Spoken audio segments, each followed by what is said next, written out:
2025년 미국 조지아주에서 좀 큰일이 있었죠? 한 공장에서 대규모 이민 단속이 벌어졌는데요. 이게 그냥 단순한 단속이 아니에요. 그 안에 숨겨진 법적인 문제들이 꽤 복잡합니다. 오늘 저희가 그 속을 한번 제대로 파헤쳐보겠습니다. 자, 화면에 이 숫자 보이시죠? 317. 이게 뭘까요? 어떤 의미를 가진 숫자일까요? 바로 미국 이민 세관단속국, 우리가 흔히 아이스라고 부르죠. 이 아이스가 조지아주에서 단 한 번의 작전으로 체포한 한국인 기술자들의 숫자입니다. 무려 317명이요.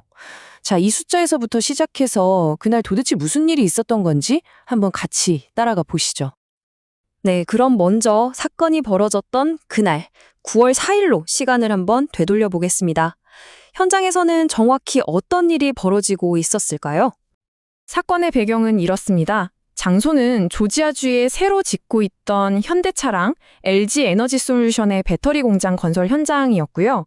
여기에 IC, 그러니까 이민 세관 단속국 요원들이 들이닥친 겁니다. 그리고는 한국인 기술자 317명을 한꺼번에 체포했어요. 혐의는 뭐였냐면 이분들이 B1, B2 방문 비자나 ESTA, 즉 무비자 프로그램으로 들어와서 허용된 범위를 넘어 일을 했다. 사실상 불법 취업을 했다는 거였죠. 그렇다면 체포된 분들은 그 이후에 어떤 일을 겪었을까요? 이건 정말 중요한 부분인데요. 당시 구금됐던 분들의 목소리를 한번 직접 들어보시죠. 이 증언 정말 충격적입니다. 체포된 분들이 이동할 때 허리, 다리, 심지어 손목까지 쇠사슬에 묶였다는 거예요. 보통 이런 건 폭력성이 높은 범죄자들에게나 쓰는 전면 개구라는 건데 이걸 비자 문제로 체포된 기술자들에게 사용했다는 거죠. 당시 상황이 얼마나 험악했는지 이거 하나만 봐도 짐작이 가시죠? 그리고 더 안타까운 건 구금된 사람들 중에는 임산부도 있었다는 겁니다. 그분이 이런 증언을 남겼어요. 그 안에서 죽을 것 같아 너무 무서웠다. 이건 그냥 좀 불편했다, 힘들었다 이런 차원의 이야기가 아니죠. 정말로 생명의 위협을 느꼈던 그 절박한 심정에 고스란히 느껴지는 말입니다. 구금시설 환경은 정말 상상 이상이었습니다. 증언을 종합해보면요. 72명이 쓰는 임시감방 침대에는 곰팡이가 피어 있었고요. 수건 같은 기본적인 세면도구도 전혀 지급되지 않았다고 합니다. 마시는 물에선 악취가 나고 화장실은 그냥 낮은 천으로만 살짝 가려놓은 그런 개방형이었다고 해요. 이건 단순히 열악한 수준은 넘어서는 거죠. 여기서 또 다른 법적 문제, 바로 인권 침해 소지가 불거지게 되는 겁니다. 자, 이제부터가 이번 분석의 핵심입니다. 지금까지 말씀드린 이 사건들이 법적으로 어떤 문제들을 안고 있는지 그 의혹들을 하나씩 아주 날카롭게 짚어보겠습니다. 가장 근본적인 질문부터 던져보죠. 애초에 317명이나 되는 사람들을 한꺼번에 체포한 이 급습작전. 과연 그 자체는 합법적이었을까요? 법의 테두리 안에서 이루어진 게 맞을까요? 이 질문에 답을 하려면 우리가 먼저 포괄영장이라는 개념을 좀 알아야 합니다. 이게 뭐냐면 대상을 딱 특정하지 않고 거기에 있는 사람 대충 다 잡아와. 이런 식으로 아주 광범위하게 수색을 허용하는 영장을 말하는데요. 당연히 인권침해 소지가 크겠죠. 그래서 미국 수정헌법 제4조에서는 바로 이 포괄영장을 아주 엄격하게 금지하고 있습니다. 바로 여기서 문제의 핵심이 딱 드러납니다.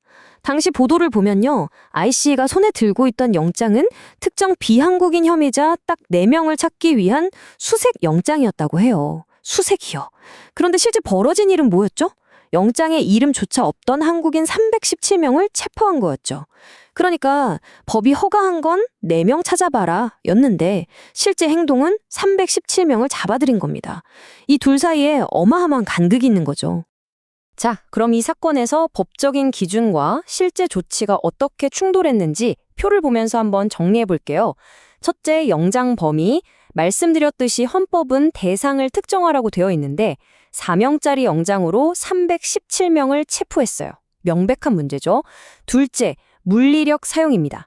미국 판례를 보면 불필요하게 족쇄를 채우는 건 금지되어 있는데 폭력 전과도 없는 사람들에게 전면 개구를 사용했고요. 마지막으로 구금 환경. IC 내부 규정상으로는 아주 깨끗하게 관리해야 한다고 되어 있지만 실제 증언은 어땠죠? 곰팡이, 악취나는 물, 완전히 정반대 상황이었습니다.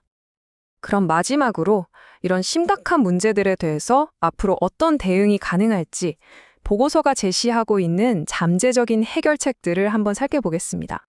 대응 방안은 크게 세 가지 길로 나뉩니다. 첫 번째는 외교적 해법. 우리 정부가 미국 정부에 공식적으로 이거 문제 있는 거 아니냐 하고 항의하는 거죠.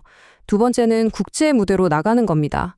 유엔 인권이사회 같은 국제기구의 문제를 제기해서 국제적인 여론을 환기시키는 방법이고요.